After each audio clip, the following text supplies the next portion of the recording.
इस वीडियो में हम बात करेंगे कैसे हम पिंपल से जल्द से छुटकारा पा सकते हैं, वो भी मूल रूप से। ज्यादातर लोग पिंपल से जल्द से छुटकारा पाने के चक्कर में न जाने कौन कौन सी गलतियां कर बैठते हैं, और वो लोग अपनी स्किन के ऊपरी भाग को ट्रीट कर रहे हैं, ना कि उसके मूल कारण को। चलिए देखते हैं कि कौन सी ऐसी 3 गलतियां हैं जो peoples are more prone to make. पहली सबसे बड़ी गलती यह है कि लोग अपने क्लींजर से अपने फेस को स्क्रब करते हैं। हालांकि जब मुझे एक्ने हुआ था तब मैं भी यही सोचती थी कि स्क्रबिंग करने से मेरे सारे पिंपल्स और ब्लैकहेड्स चले जाएंगे। पर ऐसा कभी हुआ ही नहीं, क्योंकि वो कभी काम ही नहीं करता। ऐसा क्यों?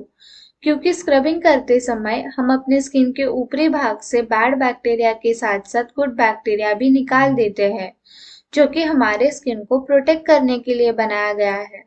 स्क्रबिंग से आप एक तरीके से स्किन को स्टेरलाइज करते हो और फिर सोचते हो कि ये फिर से क्यों आ रहे हैं। मैं ऐसा नहीं बोल रही कि आप अपने स्किन को क्लीन मत कीजिए, पर क्लींजर से स्क्रब करना is not a good idea. दूसरी ऐसी गलती है कि लोग अपने पिंपल से जल्द से छुटकारा पाने के चक्कर में एंटीबायोटिक्स लेते हैं, जो कि सेम स्क्रबिंग की तरह ही काम करता है। पर एंटीबायोटिक्स अपने बॉडी में से बैड बैक्टीरिया के साथ साथ गुड बैक्टीरिया भी खत्म कर देता है, जो कि काम तो करता है पर जब तक आप कंज्यूम कर रहे हो तब तक, क्योंकि एंटीबायोटिक एक स्ट्रॉन्ग बैरियर क्रिएट करता है बैक्टीरिया के खिलाफ। एक बार अगर आपने एंटीबायोटिक्स लेना स्टॉप कर दिया तो वो ज्यादा मात्रा में आने लगते हैं, जो कि लॉन्ग टर्म के लिए एक एक्चुअल सॉल्यूशन नहीं हो सकता। तीसरा है एक्यूटेन, जो कि सिंथेटिक वर्जन है विटामिन ए का, जिसे ट्रेटिनोइन भी कहते हैं। पर इसके कुछ साइड इफेक्ट्स है, जैसे कि इनफर्टिलिटी, ब्लाइंडनेस, हेयर फॉल इत्यादि। ये कुछ मिस्टेक्स है जो लोग करते हैं। अब हमने ये तो देख लिया कि कौन सी ऐसी गलतियां हैं जो हमें अवॉइड करनी है। चलिए अब समझते हैं कि इसका मूल कारण क्या है। Now let's start with the sebaceous gland, जो कि ठीक हमारे पिंपल्स के नीचे होते हैं। सेबेशियस ग्लैंड बहुत ज्यादा सेंसिटिव होती है एंड्रोजन और एस्ट्रोजन हार्मोन से, स्पेसिफिकली एंड्रोजन से, जो कि मेल हार्मोन है। High levels of androgen majorly affect करता है मेल और फीमेल दोनों को। महिलाओं के लिए ये अधिकतर समय एस्ट्रोजन की वजह से होते हैं। आपने कभी नोटिस किया होगा कि आपके पीरियड्स के पहले ये ज्यादा मात्रा में आने शुरू होते हैं, और आपने कभी कभार ये भी नोटिस किया होगा कि आपको फेस के एक ही साइड पे पिंपल्स हो रहे हैं, क्योंकि ओवरीज हर मंथ आगे पीछे एग रिलीज करने का और हार्मोन्स प्रोड्यूस करने का काम करती है। अगर आपको लेफ्ट साइड में पिंपल्स हो रहे हैं, इसका मतलब आपकी लेफ्ट साइड की ओवरीज ज्यादा मात्रा में एस्ट्रोजन प्रोड्यूस कर रही है। तो आपका रीजन एस्ट्रोजन हो सकता है, स्पेशली जब ये पीरियड से रिलेटेड हो, या फिर एंड्रोजन भी हो सकता है। चलिए देखते हैं कैसे। दूसरी सिचुएशन ये भी हो सकती है कि हाई अमाउंट ऑफ एंड्रोजन, जिसे टेस्टोस्टेरोन भी कहा जाता है, जो कि मेल और फीमेल दोनों में पाया जाता है, पर मेल्स में ज्यादा मात्रा में होता है एज कंपेयर टू फीमेल्स, क्योंकि फीमेल्स को इसकी ज्यादा जरूरत नहीं होती। पर इस एक्ने की सिचुएशन में ये हो सकता है कि आप शायद ज्यादा मात्रा में एंड्रोजन हार्मोन प्रोड्यूस कर रहे हो, जो कि सेबेशियस ग्लैंड को ज्यादा सेंसिटिव बनाती है, और उसी के साथ साथ वो ऑयल प्रोडक्शन और उस ग्लैंड की साइज भी बढ़ा देता है। जैसे कि अभी आपको पता चल ही गया है कि पिंपल्स यूजुअली हार्मोन्स के इम्बैलेंस होने की वजह से होते हैं। अब सवाल ये है कि आपकी बॉडी क्यों ज्यादा मात्रा में एंड्रोजन प्रोड्यूस कर रही है। इसका एक रीजन ये भी हो सकता है कि आप शायद पुबर्टी में हो या फिर मेनोपॉज की एज में हो। पर अगर हम एक स्पेसिफिक रीजन की बात करें तो PCOS will be the first reason. मैं इसकी लिंक आपको डिस्क्रिप्शन में दे दूंगी। अगर आप ये वर्ड फर्स्ट टाइम सुन रहे हो तो वो वीडियो आपको हेल्प करेगा पीसीओएस को डिटेल में समझने के लिए। पर ऊपरी तौर में बात करें तो ये एक ऐसी कंडीशन है जिसमें अगर आप एक फीमेल हो तो आपकी ओवरी ज्यादा मात्रा में एंड्रोजन हार्मोन प्रोड्यूस करती है, जिसके 3 बड़े लक्षण हैं: पिंपल्स होना, चेहरे पर बाल आना, हेयर लॉस होना, वेट गेन होना इत्यादि। चलिए देखते हैं किस कारण से पीसीओएस होता है। इसका मेन रीजन ही हाई लेवल्स ऑफ इंसुलिन है। इसे इंसुलिन रेजिस्टेंस भी कहा जाता है। अगर आप देखोगे तो मेडिकल लिटरेचर में ये कहा गया है कि पीसीओएस रिलेटेड है इंसुलिन से। पर देखा जाए तो पीसीओएस होने का मेन कारण ही इंसुलिन रेजिस्टेंस है, क्योंकि अगर आप इंसुलिन को इम्प्रूव करते हो तो ऑटोमेटिकली आपका पीसीओएस भी चला जाएगा। अगर आप इंसुलिन रेजिस्टेंस के बारे में नहीं जानते और आपको पीसीओएस की प्रॉब्लम है या फिर पिंपल्स की प्रॉब्लम है तो ज़रूर आपको इस बारे में जानना चाहिए। मैं इसकी लिंक आपको डिस्क्रिप्शन में दे दूंगी, क्योंकि पिंपल्स और पीसीओएस को जल्द से छुटकारा पाने के लिए इंसुलिन ये सबसे इम्पोर्टेंट और आसान तरीका है। अगर आप उसके मूल कारण को अच्छे से समझ लोगे तो उसको ट्रीट करना आपको इजी हो जाएगा। इंसुलिन के साथ साथ आपका पीसीओएस भी और एंड्रोजन लेवल्स भी कंट्रोल हो जाएंगे। देखा जाए तो एक्चुअल में आप एक पत्थर से दो निशान मार रहे हो। ये भी एक रीजन हो सकता है जिसे आप नेचुरली भी ट्रीट कर सकते हो।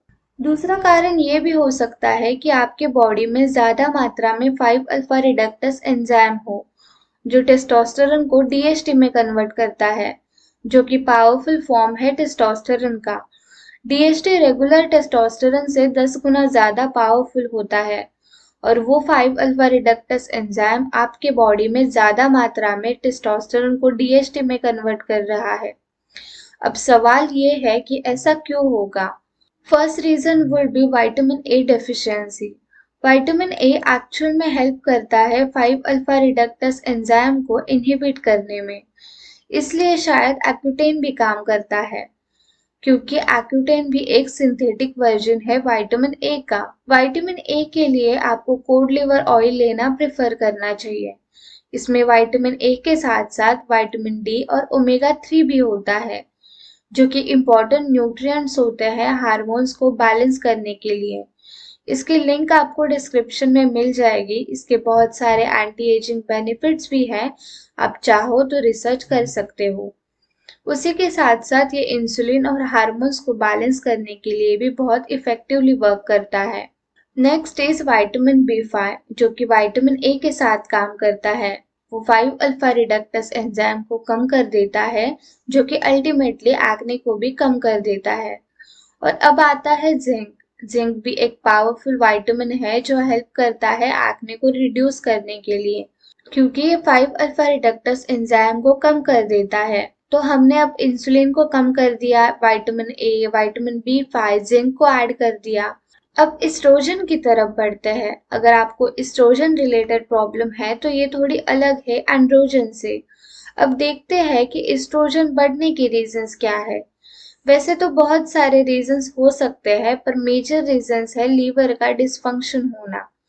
मतलब लीवर बॉडी में से बैड एस्ट्रोजन को एलिमिनेट नहीं कर पा रहा, और लीवर का जो अरोमेटिस एंजाइम है, जो कि सेम 5 अल्फा रिडक्टस एंजाइम की तरह ही काम करता है, पर यहाँ पे अरोमेटिस एंजाइम टेस्टोस्टेरोन को एस्ट्रोजन में कन्वर्ट करता है। High blood pressure, antibiotics, anti depressant, heartburn medication, ये सारी मेडिकेशंस है जो एस्ट्रोजन को बढ़ाती है। बहुत सारे लोग इन जैसी मेडिकेशंस पर होते हैं और उनको पता ही नहीं चलता कि क्यों उनको पिंपल्स की प्रॉब्लम हो रही है, क्योंकि वो डायरेक्टली उनके एस्ट्रोजन को अफेक्ट कर रहा होता है। अब आपको ये प्रॉब्लम नहीं है, अब आपको एस्ट्रोजन रिलेटेड प्रॉब्लम है, जो कि लीवर इश्यू से होता है। ये मेल और फीमेल दोनों को हो सकता है। फैटी लीवर भी उसी का एक सिम्टम है। चलिए, अब हमको ये तो पता चल गया कि ये क्यों और किस वजह से होते हैं। अब देखते हैं कि हमें क्या करना है जो इसे नेचुरली ट्रीट करे। ऑब्वियस है कि हमें हेल्दी फूड खाना है, पर लीवर के लिए बेस्ट फूड क्रूसिफरस वेजिटेबल्स होती है, जिन्हें हम हरी सब्जियां भी कहते हैं।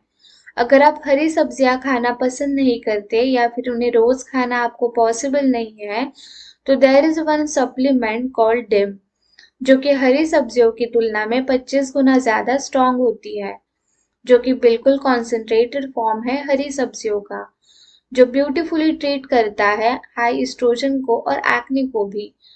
आपको काफी अच्छे रिजल्ट मिल सकते हैं इसके साथ। सेकंड, ये एक हर्ब है जिसे स्टिंगिंग नेटल रूट भी कहा जाता है, जो कि अरोमेटिस एंजाइम को कम कर देता है, जो कि एक्सेस एस्ट्रोजन है उसको क्लीन करने में हेल्प करता है। इन सारी चीज़ों की लिंक आपको डिस्क्रिप्शन में दे दूंगी, सो आपको क्वालिटी प्रोडक्ट ढूंढने में दिक्कत ना हो। और हाँ, ये सब एक स्पेसिफिक सिचुएशंस नहीं है। आपको इंसुलिन रेजिस्टेंस के साथ साथ फैटी लीवर की भी प्रॉब्लम हो सकती है, जो कि एस्ट्रोजन को भी बढ़ाती है। तो ये कोई फिक्स अप्रोच नहीं है। मैं यहाँ पे ये बताने की कोशिश कर रही हूँ कि एक्ने और पिंपल्स को एज अ क्लू की तरह देखिए, अपने बॉडी और स्किन को अंदर से हेल्दी बनाने के लिए, क्योंकि स्किन सबसे बड़ा पार्ट है हमारी बॉडी का, जो हमें क्लू देती है कि हमारे अंदर क्या चल रहा है। किसी की स्किन देखकर हम आसानी से अंदाजा लगा सकते हैं कि उसकी हेल्थ के बारे में। सो ये सारी इंडिकेटर्स है जो आपको हेल्प करेगा राइट डिसीजन लेने में। ओके, सो बहुत सारी इंफॉर्मेशन दे दी है, आप चाहो तो उसे रिसर्च कर सकते हो।